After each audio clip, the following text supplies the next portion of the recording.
Welcome to Disrupting Japan, straight talk from Japan's most innovative founders and VCs. I'm Tim Romero, and thanks for joining me. I have a short in-between episode for you today. Last month at Venture Cafe's big global gathering in Tokyo, I had a chance to sit down on stage with two old friends of the podcast, and we talked about where physical AI is heading in Japan. Now, this conversation is with Chiamin Lai, general partner of First Light Capital, and Kaname Hayashi, founder and CEO of GrooveX, the makers of the absolutely adorable Lovet robot. Now, Chiamin is one of the most savvy physical AI investors in Japan, and Kaname has been pushing the boundaries of human-robot interaction for years. It's a great discussion, and there's some wonderful insights about Japan's unique strengths and challenges near the end. But don't skip to the end. The whole conversation is great, and I think you'll enjoy it. So let's get right to the panel, exactly as it happened. Okay, thank you so much, and thanks for coming. We're going to be talking about Japan and physical AI today, and it was not that long ago that Japan was the undisputed leader in robotics innovation. And while some people claim it still is, that claim is highly disputed today. So we're going to talk about where we are and where we're going. And we're going to start with some brief introductions, so you'll know who we are and why you should be listening to us for the next 40 minutes or so. So my name's Tim Romero. I've been in Japan for about a little over 30 years now. I've started 4 startups here of my own. I've done a lot of angel investing. I helped TEPCO and JIRA spin up their CVC units. I've taught entrepreneurship and corporate innovation at NYU's Tokyo campus. I ran Google for Startups here for about 4 years, and I run a podcast called Disrupting Japan, which is just a labor of love. Been doing it for 12 years. It's interviews with Japanese founders and VCs about innovation and what it's like to be an innovator in a culture that prizes conformity. So please give it a listen. Hi, everybody. My name is Chiamin Lai. I'm a general partner of a VC fund here called First Light Capital. A little bit introduction about myself. So my parents are Taiwanese, but I grew up here in Japan and study here and also work here in Japan. But then I actually, after working in Japan for a few years, I was in Europe and then had the fortune to join venture capital. So it's about 15 years ago, which I think it's hard for you guys to believe at that time compared to today. And then decide to do startups. I was a startup operator in China and Japan for 7 years and came back to the industry 5 years ago. And right now, I'm actually the board member of Japan Venture Capital Association, as well as running up my own fund here in Japan. Quick introduction about the fund. We are running 2 funds right now in Japan, about $120 million US. And we're focusing early stage. And the investment thesis is mainly to focusing on Japan's demographic challenge, innovation for startup. And what I believe is physical AI could be a very, very good potential for Japan, especially under the labor shortage. So I'm very excited to have the opportunity to talk to you guys today. Thank you. Fantastic. Thank you. Yeah, my name is Kaname Hayashi. I'm the founder and CEO of the GrooveX. GrooveX is a company to develop Lovet. Lovet is L-O-V-O-T, which you may see in the website. It's kind of the small robot. We named family type robot. Currently, around 18,000 units are working. Even we shipped just little bit more than 21,000 units. Still 18,000 is keep on working. This is very good for the retention, means churn rate of our robot is just 0.4% per month. So we believe our robot is really good for the social implementation, but it's really different from the humanoid robot or dog type robot. And our aim is, how I can say, enhance the resilience of the people. It's completely different from other robots to improve the productivity. And the reason why I'm chasing this area is I worked for the Pepper, which is a humanoid robot, 10 years ago, and I learned a lot about the humanoid and also conversation between computer and people. So I wonder probably this area is also really interesting, but we can do something else for the non-verbal area. Then that was the reason why I associated the company 10 years ago. Before I worked for the Pepper, I was automotive industry, so I worked for the aerodynamics or product planning. Sometimes I worked for the Formula One in Germany or product planning in the Belgium or something like that. That's all. Thank you. Excellent. And I want to emphasize, so they brought one of their Lovet robots with them today, and after the session, it's over there in the corner, and it is absolutely adorable. I encourage you to go play with this thing. It's just, you'll see what I mean. It's just something different about that.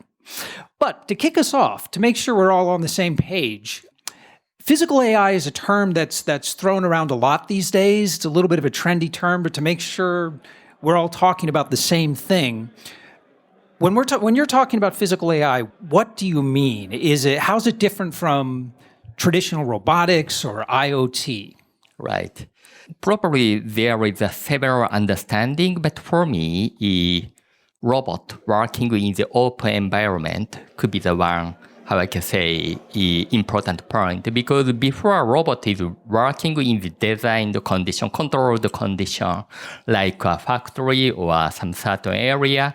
But for example, our case, a robot is shipped to somewhere else, sometimes overseas, and we never know what kind of the environment it is. But still, a robot have to keep working. So our robot daily active user is really high, over 90%. And it means a robot can adapt to the environment somehow. So of course, it's better to use AI, but sometimes AI is not mandatory, but AI have a more potential to adapt more environment. Okay. Chiamin? Since I'm an investor, so I'm going to throw you like different kind of words there. But so basically, what I see physical AI right now, if you read a lot of news, people were putting physical AI equal to humanoid. And I have a totally different definition. For me, physical AI equal to the system that the system will have thinking, and action. And everything needs to be automated. That's my definition of physical AI. What do I mean by that? Existing robots, as what Kaname-san was saying, it doesn't really actually understand the environment. That's one. Two is it doesn't have any action. When I say action, it doesn't necessarily mean that you need a humanoid to do the action. Action means that the machine, anything that can help you to finish the action. It could be picking something from the shelf. It could be holding your coffee or whatever. That's how I define physical AI in the personal level. But at the business level, you can also consider if you have a software, that the software can actually help human to do an action. That is also physical AI from my point of view. Okay, so it sounds like we are in a surprising amount of agreement here.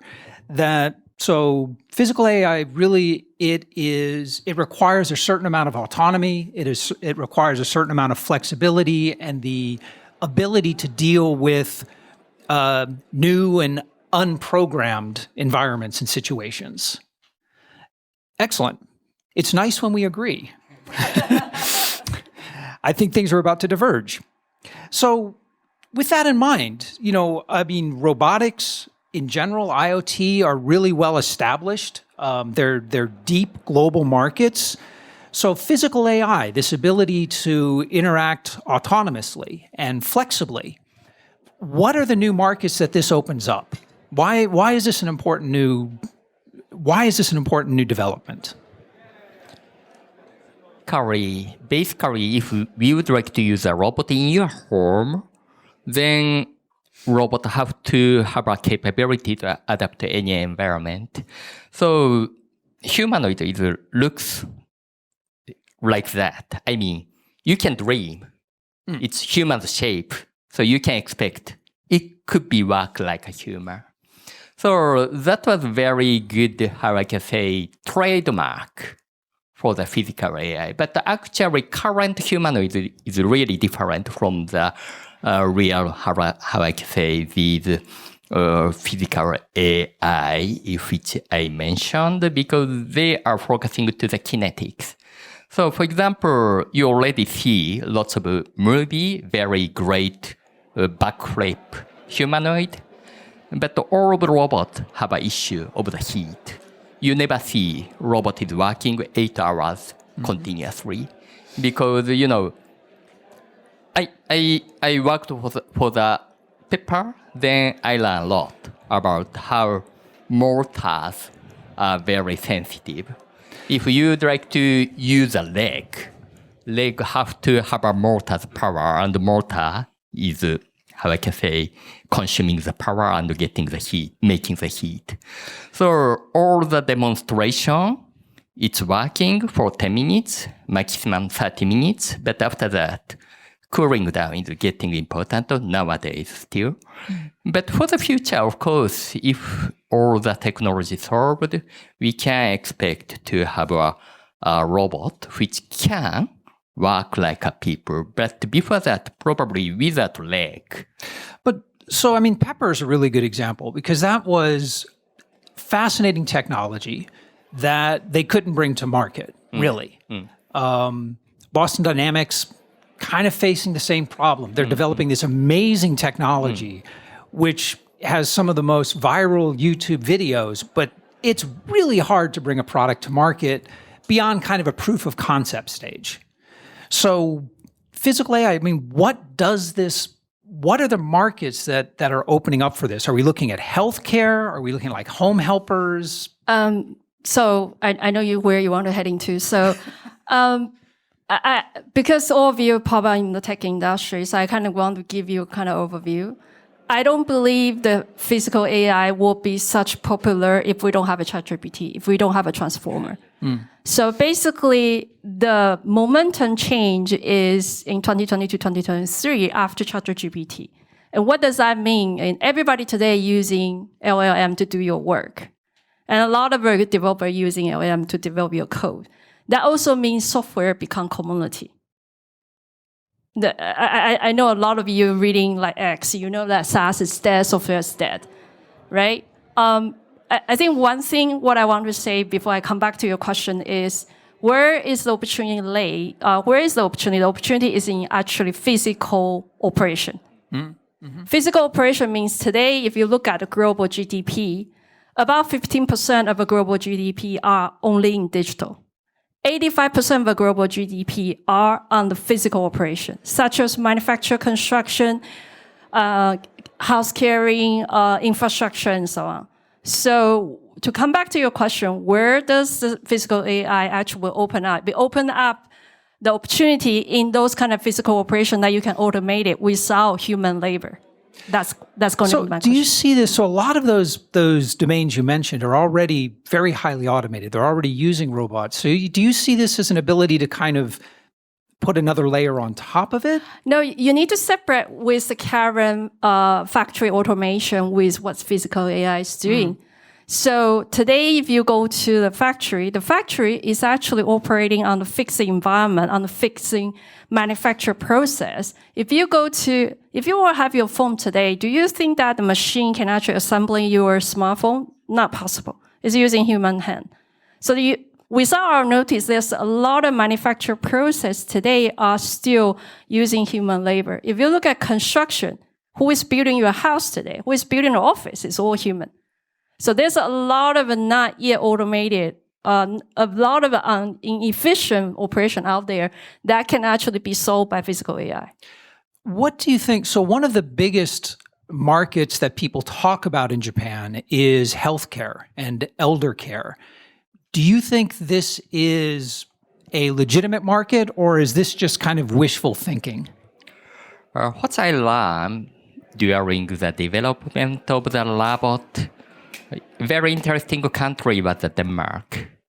Denmark was, they have a very big care for the elderly care. And they tried a lot of technology over the world. And their conclusion is physical labor cannot be replaced by the robot easily because it's too dangerous or too big. Because if you directly picking up the elderly, that's have to be safe. And the robot is getting really massive. And nobody would like to use that. And the elderly also doesn't want to be used to that. Right. But they are now using the robot already more than 6 years. And the reason is mental care. Usually we believe mental care is work for the people. People have to care the people. But it's opposite. People is not so very good at caring the people. We don't want to care the people so much for the mental life. We would like to care, but we don't want to care. Lots of care worker is already exhausted about the mental care of the elderly. But robots have a very strong heart, of course. Then if once they live together with the robot, lots of issues solved. Well, I think it really is interesting. And I'm kind of a skeptic in terms of how much of an application this has to healthcare and elder care. But even outside of elder care, I think when our conversation before, where you were explaining the experience at the Lovet Cafe and how people emotionally interacted with their Lovets, the robots, can you talk a bit about that? Yeah, the reason why Robot Cafe is so popular is exactly same to the reason why you'd like to love the cat or dog. The reason why you would like to have a cat or dog is not only cute. Cuteness is just one issue, but there is so many cute things in the world. But why you choose a dog or cat? Because once we love something, we gain your resilience. Your mental health is getting stabilized. So it means in our, mental condition, if we start to love something, our condition is getting better, but we didn't have enough opportunity to love something.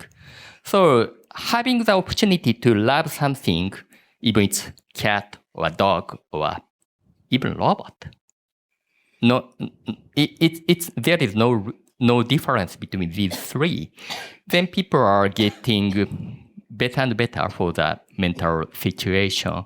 So Robot Cafe is exactly same, role they have. Yes, and what I found fascinating was that not only did the individual people kind of bond with the robots, but they treated them like pets. There were groups that would meet up and let their Lovets play with each other.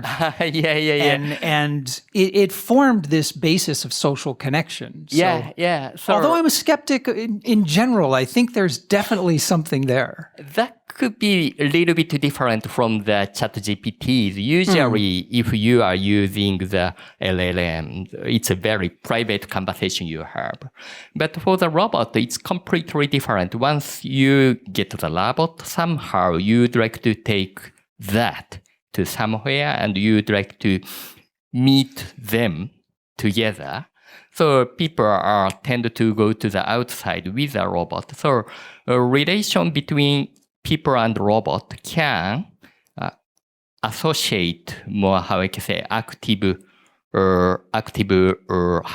traveling. Yeah, it's integrated as part of a social life, part of the community, if you will. That's a really interesting, actually. So we talked a bit before about the form factor, the human form factor, or in the case of the Lovet, kind of a humanoid form factor, human-ish form factor. Now this has been like the dream since way before robots existed, to have to create something in our own image, right? To have something that looks like us, that will do what we tell it to. And, is this the way forward? Do you think modern physical AI will result in, not YouTube videos, but meaningful deployment of these humanoid form factor robots? Or do you think we're going to continue as we have and just have physical AI and robotics that are designed for a function, and these humanoid robots will continue to be used in very cool YouTube videos? I have to correct you. I think we all forget about how quick the technology is developing. And in 2024, 2025, people think physical AI is just a video and they are dancing, so nothing's happening. You have to go there and go out there and actually watch yourself to see how fast the technology is developing right now. As an entrepreneur, don't overthink that, okay, the technology out there is wrong. You have to actually go to the ground and receive. Let me come back, because I'm going to give you the example. I'm going to give you an example. So in terms of application, I think what Kaname-san mentioned there is, when you think about humanoid, or physical AI, you probably need to separate into two groups. One group is B2C, like what they are doing. They're doing a great job. Emotional connection, social connection.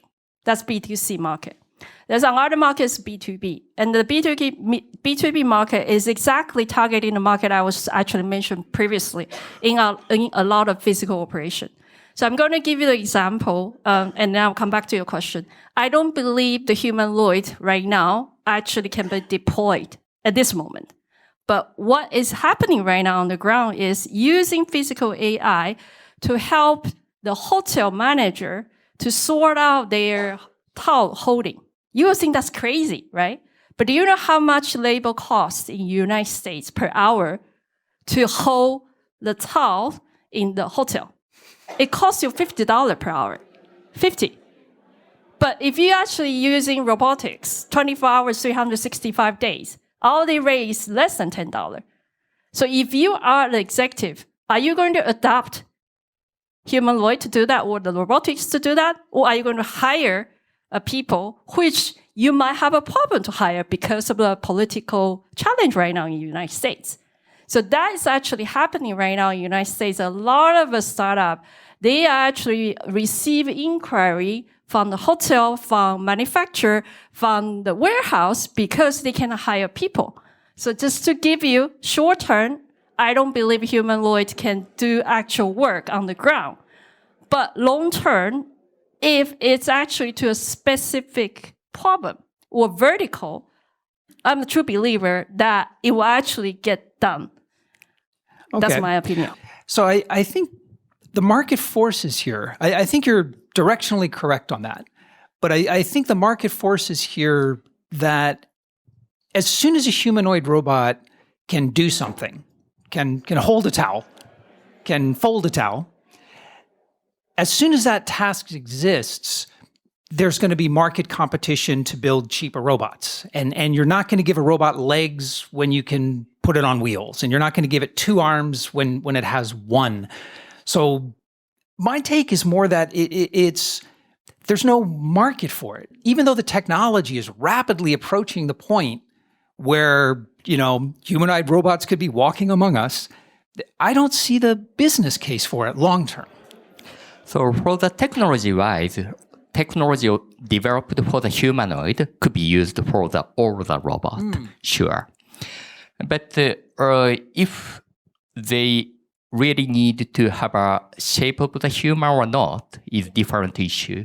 So as you said, for example, cleaning robot, already it's working. So it's not necessary to replace by the humanoid robot to clean the floors. So of course, for the cost performance balance, adapted shape should be used. Yeah. But for some niche market, probably perfect humanoid could be used. Well, actually, Kaname, I know you're very close to this market. So For those cases where you need sort of a human form factor, there is, the well-known uncanny valley effect, where if something looks too human, it's unnerving. Whereas if something like, your Lovet robot is cute, human-ish looking, but definitely not human, do you think that's going to factor into design moving forward? Do you think we're going to have robots looking more like humans or more like kind of cute, non-threatening pets? Yeah, good question. Uncanny valley, it's the issue of the expectation. So every time for the robotics, we are fighting to the expectation from the customer. If customer's expectation is too high, of course, it's not so very good. So shape itself is already makes, how I can say, shape itself can control the expectation of the robot. So if you have a humanoid shape, of course, you will expect something like the human. But for example, if you see the backflip humanoid robot, they never make a sunny side up. If you see the humanoid robot which can make a sunny side up, they cannot make a backflip. So it's a little bit difficult. Every time it's a little bit difficult how we can control the humans' expectation. And for example, uncanny valley, if we have to take over that, of course, if we take up cost and the shape or motion could be getting really natural, then we can solve that. But it's bad cost performance for the just cooking robot. Right. So it could be just, how I can say, divided. If some robot, they could be really natural, and some robot, it's not necessary to become like a human, and even they may not have two legs. Okay. So definitely many different kinds for different purposes. I think so. So although Japan has been traditionally very strong in robotics, in physical AI, China and the US is really dominating this space now. And Chiamin, I mean, you and I have talked about this before, but how does Japan compete here? What are Japan's unique strengths and weaknesses in physical AI overall? I think we've been talking about hardware a lot, like the form, the shape. And I think that's not the core issue here. I will actually see the hardware is also a commodity. For the next 10 years, it's people who can actually combine hardware together with the software that's going to win the game. What do I mean by that? If you look at Waymo, everybody knows car is car. It doesn't really matter. It's the intelligence that implement inside the Waymo that makes it different. So it's the same thing for physical AI. When I say my definition of physical AI doesn't equal to humanoid, that's what I mean by that. Is how are you going to implement a system that I can actually have way to think, to see, and actually act? So based on this definition, of course, we all know Japan is very good in manufacture hardware. And I do believe, for example, sensor, perception parts, like, for example, Sony has like 40% of market share. They can still dominate this.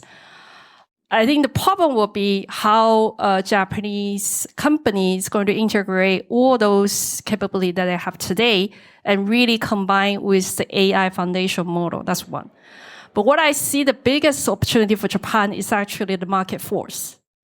So we all know today in Japan, we have a huge problem of labor shortage, which is very different compared to China and US. So there's a lot of demand in the company, in the regional company in Tokyo, that everybody needs to do something to make the business working. So if this is the opportunity, then I would say the strengths will be how can we treat Japan as a test market to really implement and move fast and then integrate everything and making sure we get it done. I mean, I'm just hopefully that's my suggestion. Well, no, I think that's really an excellent point. Innovation takes place where you have really motivated customers.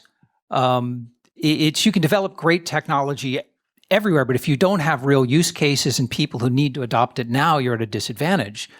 And historically, we've seen many times that Japan can change very quickly and will do so after exhausting every other possible option before adopting the innovation. But once they do, it can move very fast. So I think that's a really interesting point. The labor shortage and the general acceptance of robotics is a really unique strength here.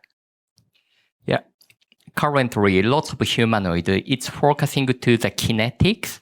So kinetics is important for the labor, to fill the labor shortage. But on the other hand, as you said, perception, recognition area, still it's not so very developed with the humanoid. For the recognition, probably autonomous vehicle have a more, developed area. And for example, our robot, it's working 24 hours in the private rooms. And we are also focusing to the recognition or decision-making. So finally, these recognition and decision-making and kinetics can be going to one, and it's gonna be the real autonomous companion robot like a human. But before that, there is a so big gap, and probably one side, kinetic side, labor shortage for the semi-controlled condition could be achieved, like, for example, some shop. Inside of the shop, robot is working, but still it's not going to the house. And for our emotional robot side, probably we have a more advantage to go to the social implementation.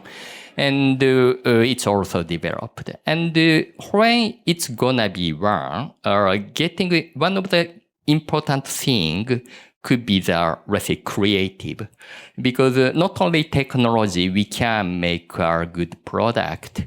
That was really, I would say, difficult issue to overcome the uncanny valley. Creative people, they are really different from the technology people. But if we can have a good cooperation with creative people, especially in Japan, we have a lot of good creative people, of course, in US as well and in China as well. But especially in Japan, if we can make good collaboration with them, we might have a very good chance to make a very natural robot. Yeah. Digging down on this, so it does seem like the opportunity is there. Both the technology and the expertise is here. The market need is clearly here. Is there a particular area, a particular type of business or market that you see as a beachhead, as breaking first? I mean, we've talked about healthcare, and that's really difficult, although it's a obvious and big one. There's cooking, hamburger flipping robots and things like that. Do you see a particular sector adopting it first in Japan? Would it be manufacturing or hospitality, or do you think it's going to be more of a broad-based adoption? I don't believe the general purpose humanoids will be adopted here in Japan or even over the world. So right now, if you look at the development of physical AI in either humanoid or any other format, there are mainly two camps. One camp is we're going to develop something that hopefully 10 years later we can actually buy inside our house. And then there's another camp to say, hey, that's too early. That's focusing vertical, for example, manufacturing, logistics, and so on. What I believe in Japan, I think the adoption will be in the vertical instead of in the horizontal or the household. In which industry that I think will be that first, I think it would be either manufacture or logistic and maybe infrastructure. When I say infrastructure, meaning more inspection of those, plants or electricity devices. A lot of the area that you need people to actually physically go there, do something, that will be probably the area that people will adopt at the fast paces. Yeah. That makes sense. These are all areas that are currently facing really tight labor shortages and an aging workforce, and is absolutely necessary. So yeah, that makes a lot of sense as a first. Yeah, and I just want to add one point where I actually believe that Japan might have a huge opportunity here is There's a certain area, certain industry, Japan has advantage, such as manufacture, such as construction. Why do you believe that we do have an advantage? It's an accumulation of the worker for the past 50 years. As we know, what does AI do? AI study the historical data and become smarter. So one thing I believe that Japan, if we can actually acquire the data of those people that you said creativity or those very expensive worker and really put that into the AI model or physical AI model, I do believe that it's possible to export outside of Japan because what US trying to do right now is US trying to acquire manufacturing knowledge from Taiwan, from Japan, from Korea. And the reason for that is for the past 50 years, all the people actually transformed to computer science, not in the physical operation. But for the past 30 years, Japan never really transformed a lot of labor work to computer science. They all remain in the actual physical operation, right? So how can we actually utilize that? How can we actually acquire their knowledge and then bring that inside the AI and really explore that? That's something that I see very interesting opportunity out there. Do you agree with me? Yeah, very interesting point. And on the other hand, another issue to have a social implementation of the robot is mutual trust. If you have a robot in the house, you can believe him or not. This is the issue because they have a camera, they have a microphone, and they might have a connection to the cloud. It means if we would like to have a good partnership with the technology, how we can build the mutual trust is getting a big issue. And lots of engineers or startups are underestimating about the cost of the mutual trust. So get the mutual trust between people and product is not so very easy if you would like to switch it on 24 hours, the robot.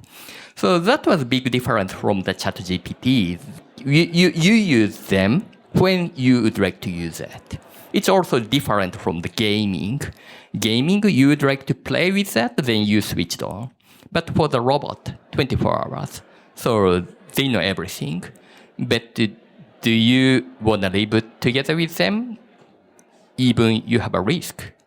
So for the home use robot, it's getting the issue of the branding could be more important than the technology, I guess.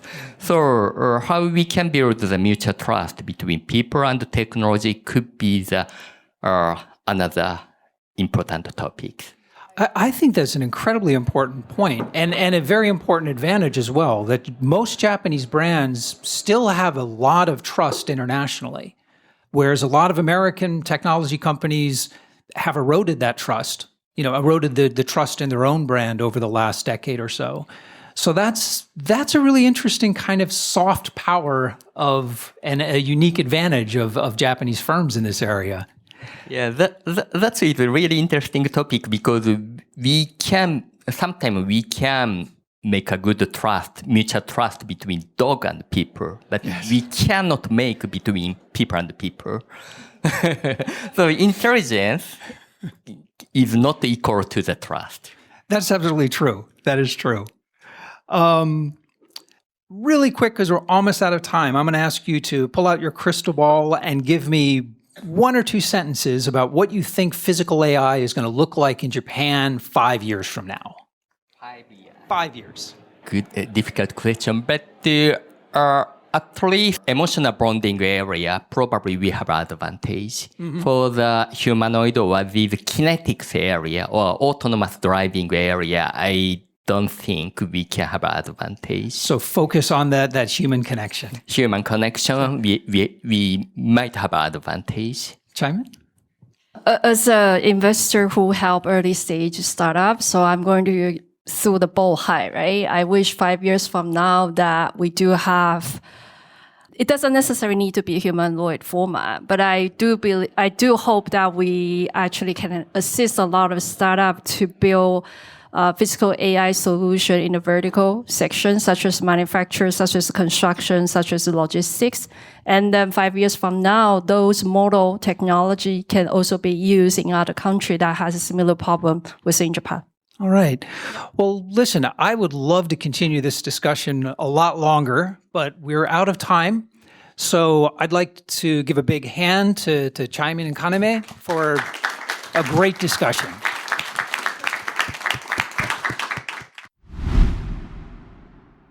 And we're back. I hope you enjoyed that as much as I did. I get a lot of positive feedback on these little live episodes, so if you'd like to hear more of them or have questions for Chiamin or Kaname, let us know in the comments section at disruptingjapan.com. But most of all, thanks for listening. And thank you for letting people interested in startups and VCs know about the show. I'm Tim Romero, and thanks for listening to Disrupting Japan.